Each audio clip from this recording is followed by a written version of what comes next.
Welcome back, YouTube viewers, to the 2009 Cleveland Browns Bash. I'm AJ here with the Week 2 edition of the show, and, well, Browns are coming off a disappointing season-opening loss to the Minnesota Vikings, 34-20. I called the Vikings by 11, so I wasn't too far off. The Browns scored more than I thought they would, that they would, so that made me happy. But still, you know, there were some positives. I liked the way that Brady Quinn played. Overall, he did have that one blooper fumble, and you know, a lot of his stats came on that late drive, but which was pretty much in garbage time. But I still liked what I saw from him. You know, I think he has a lot of room to grow, but another big bright spot was Jamal Lewis. He was our second leading receiver with 3 receptions for 47 yards, which I know that's not too good, but he also had just 11 carries. He had 57 yards, so hopefully we can find a way to get him the ball more this week against the Broncos. But, you know, the defense, we let Adrian Peterson run for 180 yards and 3 touchdowns, and as a team, the Vikings had 225 rushing yards total. Now, we did hold Brett Favre for just 110 passing yards, and we also sacked him 4 times, so I liked what I saw there.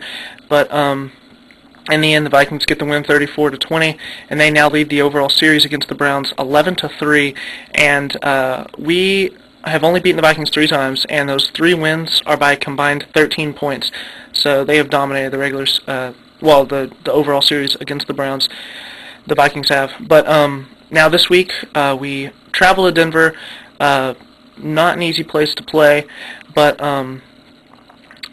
it makes it a little tougher when you look at the fact that we've also, in the all-time series against the Broncos, the Browns trail 5-20.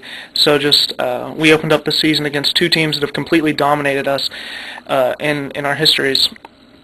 But that's the story there. The Broncos last week, beat the Bengals on just a crazy play.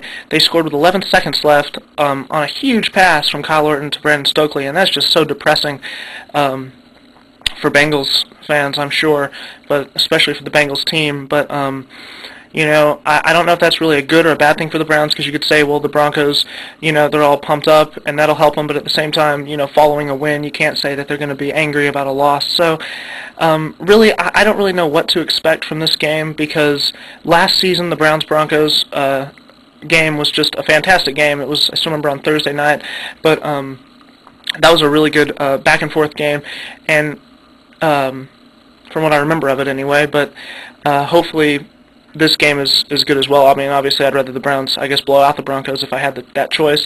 But honestly, I'm hoping we can get Jamal Lewis the ball a lot. You know, just I really don't know.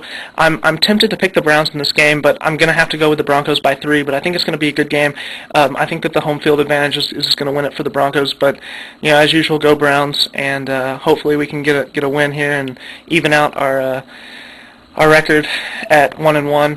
Now, it was very nice to be 0-0 last week, so I'm hoping that's not the only time we'll be at 500 this season, but we'll see. So, go Browns. Big game against the Broncos tomorrow, and hopefully we can pull it out. I'm your host, AJ, and thanks for watching the 2009 Cleveland Browns Bash Week 2. I'll see you guys next week.